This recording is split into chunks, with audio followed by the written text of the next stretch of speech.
Watch this. The coach says mastering this one technique alone can take you to 1800 rating points, and most amateurs still get it wrong. Today we're covering the push, the single most used technique in amateur table tennis. If you can develop a solid, reliable push, that alone can carry you surprisingly far.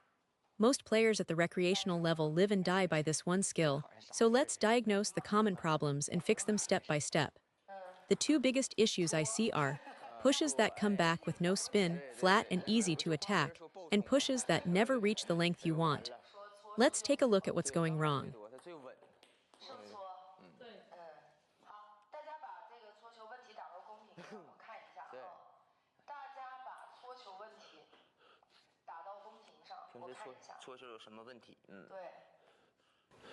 So the typical complaints are, my push has no spin, I can't push long, I can't place the ball where I want, and after I push, my opponent attacks easily. These are extremely common problems. Let's boil it down to two main issues. The ball pops up too high with no spin, and you can't control the length. Let me have my partner demonstrate some pushes so we can see what's happening.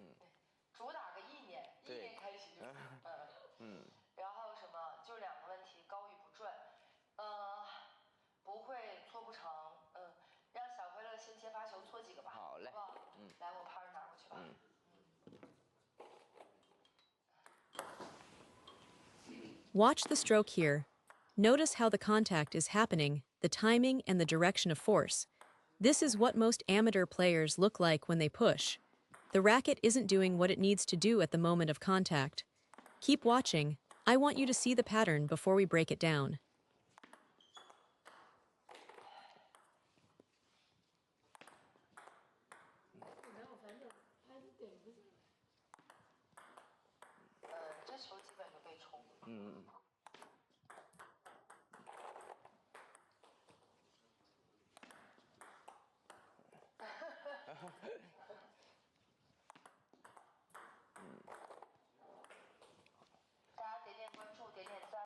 Next, watch the racket face through contact.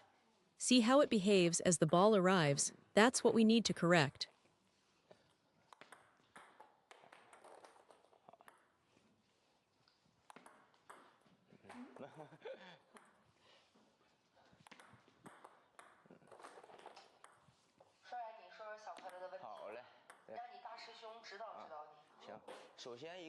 Here's the first problem.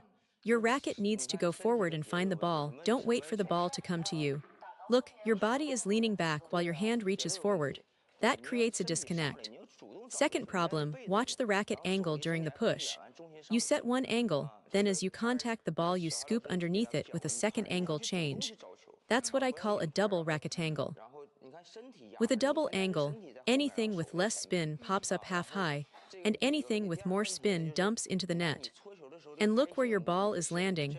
It's always dropping short in the same spot.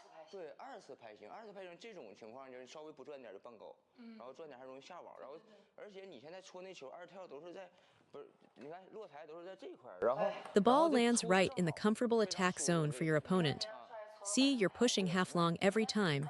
That's the easiest ball to punish. You need to reach forward proactively, set your racket angle early, then drive forward and down using the racket head to find the ball precisely. Right now you're contacting the ball way too close to your body.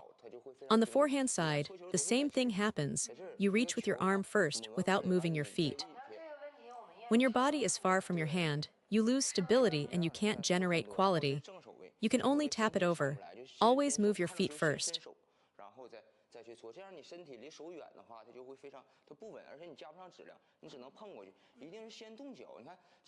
Step toward the incoming ball, get your racket close to it, then push through with force. Let's address the backhand side first.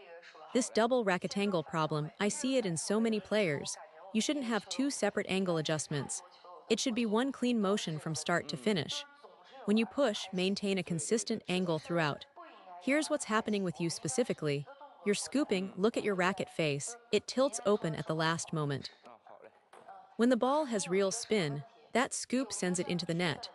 And when I feed you a no-spin ball with that same scooping motion, it pops up half high.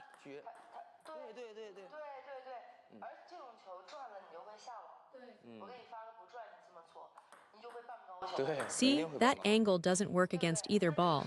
So where exactly is the mistake coming from? The first reason is this: watch your racket face when you push. 那这个问题呢，我们是错在哪里的呢？第一个是什么原因，小快乐？是你在搓球的时候，你的拍形出现了一个，你看，You're scooping. Think of it like walking down a staircase. The angle from the third floor to the second floor to the first floor, it goes forward and down in a steady slope. Your racket path should follow that same line. But what you're doing is like stepping off the third floor, going straight down, then suddenly walking forward, a sharp bend in the middle. When you push, the path must be smooth.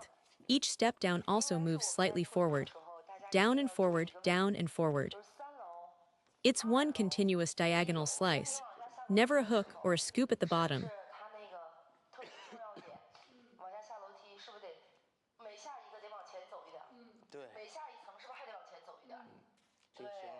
是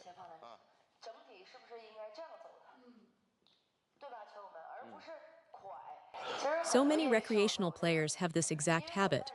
When I work with people on their push, I feel them forcing the racket in that scooping direction, and it always produces either a half-high ball or a dump into the net. We're going to fix this today. Now, the other thing, after you finish the push stroke, don't flick your wrist at the end. That little snap at the bottom is what causes the net errors. It should be one smooth action, accelerating through contact and continuing on the same line. I see this in the forehand push too. On a long backspin ball, the stroke should travel like this, clean and straight.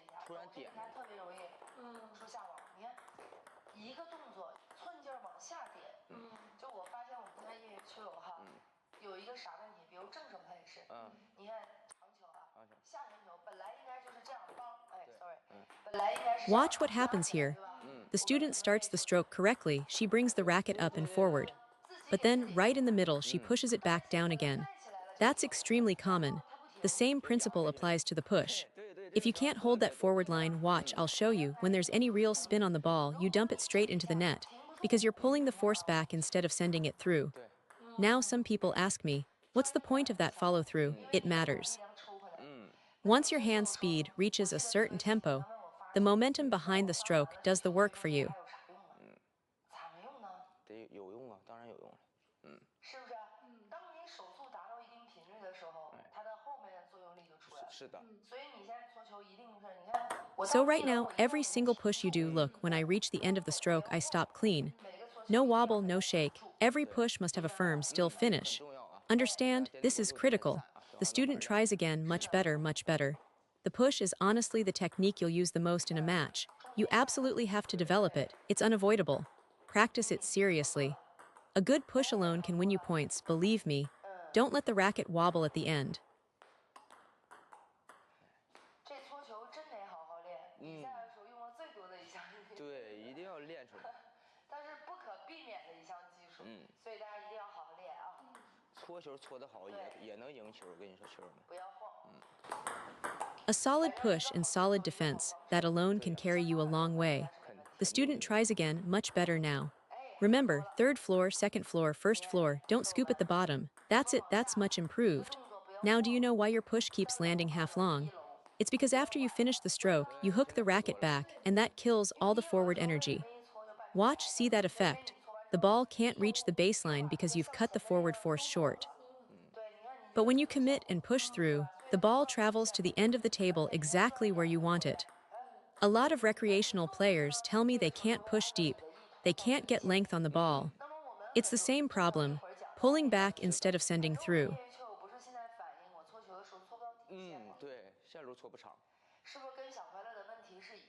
Let's tighten this up. Third floor, second floor, first floor, send it forward. That's it, that will make a huge difference. So to bring it all together, keep your stroke on one smooth diagonal line down and forward with no hook at the bottom. Hold a firm, still finish after every push. Commit to the forward path so the ball reaches the baseline. Drill these fundamentals until they're automatic. That's the foundation everything else is built on. 好嘞，咱没点关注的点点关注啊，点过关注的点点赞。